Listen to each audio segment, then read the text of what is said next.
Yeah, so I like to frame it as a question. Ask the parent and the athlete, it's a return to what?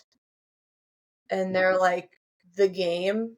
And I'm like, what happens in a game? And they're like, well, it's a lot of like running. And I'm like, okay, we're on to something. It's a lot of running. It's for soccer players, a couple of miles a game or more, Hmm.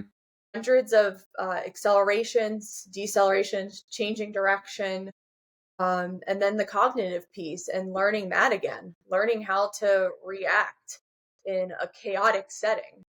So I frame it as a question on what are we returning to? And then I say, okay, does the 1 rep max leg press make sense as a clearance for you to return back to what you just said? And they're like, oh, that Yeah. doesn't make sense. Yeah.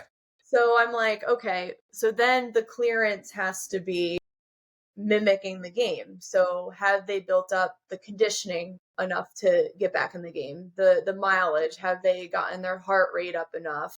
Have they built the single leg strength and those decelerations? Have they really worked on getting those exposures consistently? And then have they Hmm. also worked on consistent exposure over several weeks in a chaotic setting, whether it's with the strength coach or the PT, or easing back into practice before you enter in a fully competitive setting that is a full game.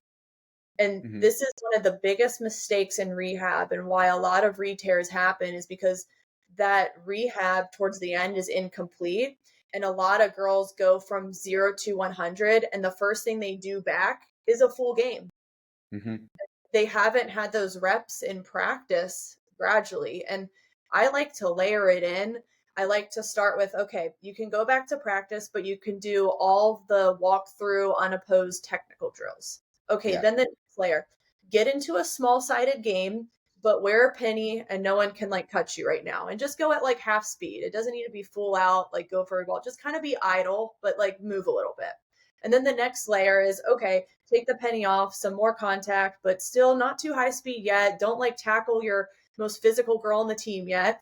And then the final layer is full blown like chaos. We're back in. So it really has to come in layers. And I like to do it in a few week blocks to see how they Hmm. respond to it before we move on. Because if the girl is having any reluctance in like the unopposed setting, or she has pain in the unopposed setting or some swelling, then it's like, we can't do this. Like this Hmm. is negligent if we move on. So that's the biggest mistake, is not layering in the sport specific skill and practices.